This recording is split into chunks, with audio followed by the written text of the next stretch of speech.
Founder president మాల మహాసభ ఈరోజు మాల సంఘాలు చేసి ఆధ్వర్యంలో జరిగిన ఈ రౌండ్ టేబుల్ సమావేశంలో రాష్ట్రంలో గత 35 సంవత్సరాలుగా వర్గీకరణ ఉద్యమం వ్యతిరేక ఉద్యమం ప్రారంభమైన దగ్గర నుంచి పనిచేస్తా ఉన్న వివిధ గ్రూపులుగా ఉన్న మాల సంఘాలన్నీ ఒక జాయింట్ యాక్షన్ కమిటీగా రావడం జరిగింది. ఈరోజు చర్చించిన అంశాల ప్రకారం మరో విస్తృత స్థాయి సమావేశం వేసి రాని మాల మహానాడు అటెండ్ కాలేని మాల మహానాడు నాయకులందరినీ కూడా ఒక వారంలో మరలా విజయవాడ కేంద్రంగా మరో సమావేశం ఏర్పాటు చేసి దీన్ని ఇంకా పెద్ద ఎత్తున ముందుకు తీసుకువెళ్ళాలని చెప్పి తీర్మానం చేయడం జరిగింది. రెండో అంశం ఉత్తరప్రదేశ్ నుండి భారతదేశ వ్యాప్తంగా ఇచ్చిన బంద్కు ఈ మాల సంఘాలు చేసి సంపూర్ణ మద్దతిస్తూ ఎక్కడెక్కడ ఆయా జిల్లాల్లో వివిధ స్థాయిల్లో చట్టబద్ధంగా వైలెన్స్ లేకుండా దాన్ని బంద్ని ఒక క్రమశిక్షణతో చేసి మన సత్తా మన క్రమశిక్షణ నిరూపించాల్సిందిగా కూడా మన నిరసనని కేంద్ర రాష్ట్ర ప్రభుత్వాలకి సుప్రీంకోర్టు కూడా ఈ తీర్పును వ్యతిరేకిస్తున్నామనే సంకేతాలు ఈ బంధు ద్వారా ఉత్తరాదినిచ్చిన పిలుపైన ఉత్తరాది చమర్లు మహర్లు మాందులు జాతవులు అక్కడున్న అన్ని రాజకీయ పార్టీలు చంద్రశేఖర్ ఆజాద్, మాయావతి, చిరాగ్ పాస్వాన్, రామ్దాస్ అత్వాలే, ఉదిత్ రాజు ఆయనతో పాటు ప్రొఫెసర్ జోగేందర్ కవాడేతో పాటు ఢిల్లీ జేఎన్యూ విద్యార్థులు, అదేవిధంగా ఢిల్లీ యూనివర్సిటీ విద్యార్థులు, జామియా ఇస్లామియా యూనివర్సిటీ విద్యార్థులు, అక్కడ ఉన్న సుప్రీంకోర్టులో ఉన్న అన్ని రాష్ట్రాల ఎస్సీ ఎస్టీ న్యాయవాదులు మొత్తం మేధావులు మొత్తం కలెక్టివ్గా ఈ బంద్ ఇచ్చారు. కాబట్టి ఈ బంద్ని అన్ని సంఘాలకు విజ్ఞప్తి చేసి వ్యాపార సంస్థలకు విజ్ఞప్తి చేసి ప్రభుత్వ కార్యాలయాలు కాలేజీలకు కూడా మాల మహానాడు సంఘాలు అంబేద్కర్ యువజన సంఘాలకు 2 రోజుల ముందే అప్పీల్ చేసి లెటర్ పెట్టి మీరు మీ కార్యాలయాలు పోయండి, మీ స్కూల్స్ ఈ బంద్ జరుగుతుంది, మీరు స్కూల్స్ తెరవద్దు, అట్లాగే ఆర్టీసీ యాజమాన్యాన్ని కూడా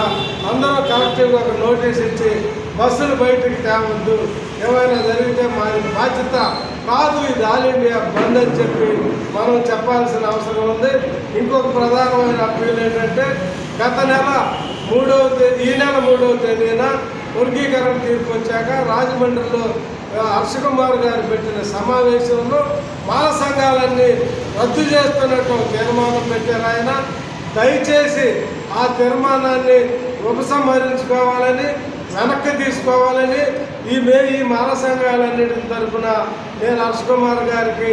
అప్పీల్ చేస్తా ఉన్నా. జాతిని విచ్ఛిన్నం చేసే ఇట్లాంటి ప్రకటనలు తీర్మానాలు ఈ తీర్మానం చేసే హక్కు హర్షకుమార్కి లేదని చెప్పి నేను ప్రకటిస్తూ ఉన్నా. 30 సంవత్సరాలుగా వివిధ సంఘాలుగా మాల సంఘాలు పనిచేస్తూ ఉంటే మీరు మమ్మల్ని రద్దు చేసామని చెప్పి తీర్మానించే అధికారం హర్షకుమార్ గారు మీకు ఎవరిచ్చారని చెప్పి మీకు ఏ అధికారంతో మా సంఘాలను రద్దు చేసామని తీర్మానం చేస్తామని చెప్పి నేను మరొకసారి అప్పీల్ చేస్తామన్నా. ఇలాంటి దుందుడుకు అవివేకపు అనాలోచిత తీర్మానాలు చేస్తే మాల సంఘాలు ఈ రాష్ట్రంలో